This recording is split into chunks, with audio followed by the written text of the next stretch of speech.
বিশ্বজুড়ে সমালোচনা ও দেশের ভেতরে বিতর্কের ঢেউ উঠলেও নিজের মর্জি থেকে পিছু হটতে নারাজ মার্কিন প্রেসিডেন্ট ডোনাল্ড ট্রাম্প নতুন করে আমদানি পণ্যে আরোপিত 10% বৈশ্বিক শুল্ক বাড়িয়ে 15% করার ঘোষণা দিয়েছেন তিনি। সামাজিক যোগাযোগ মাধ্যম ট্রুথ সোশ্যালে ট্রাম্প বলেন এটি অবিলম্বে কার্যকর হবে। একই সঙ্গে দাবি করেন বহু দেশ দীর্ঘদিন ধরে যুক্তরাষ্ট্রকে বাণিজ্যে ক্ষতিগ্রস্ত করছে।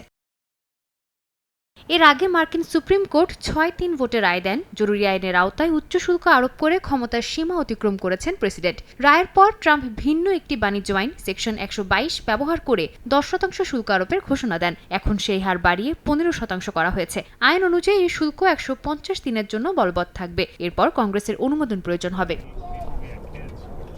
ট্রাম্পের এই ঘোষণায় সমালোচনার ঝড় উঠেছে দেশটির ভেতরেই। ডেমোক্র্যাট কংগ্রেসম্যান টেড লিউ বলেন সুপ্রিম কোর্টের রায়ে অসন্তুষ্ট হয়ে জনগণের উপর চাপ দিচ্ছেন ট্রাম্প। ক্যালিফোর্নিয়ার গভর্নর গ্যাভিন নিউসম বলেন প্রেসিডেন্ট যেভাবে নতুন করে শুল্ক আরোপ করছেন তা প্রমাণ করে তিনি দেশবাসীর পরোয়া করেন না। অন্যদিকে সিনেটর জন ফেটারম্যান বলেন চীনের বিরুদ্ধে শুল্কে তিনি সমর্থন দিতে পারেন, তবে মিত্র দেশের উপর শুল্ক আরোপের পক্ষে নন।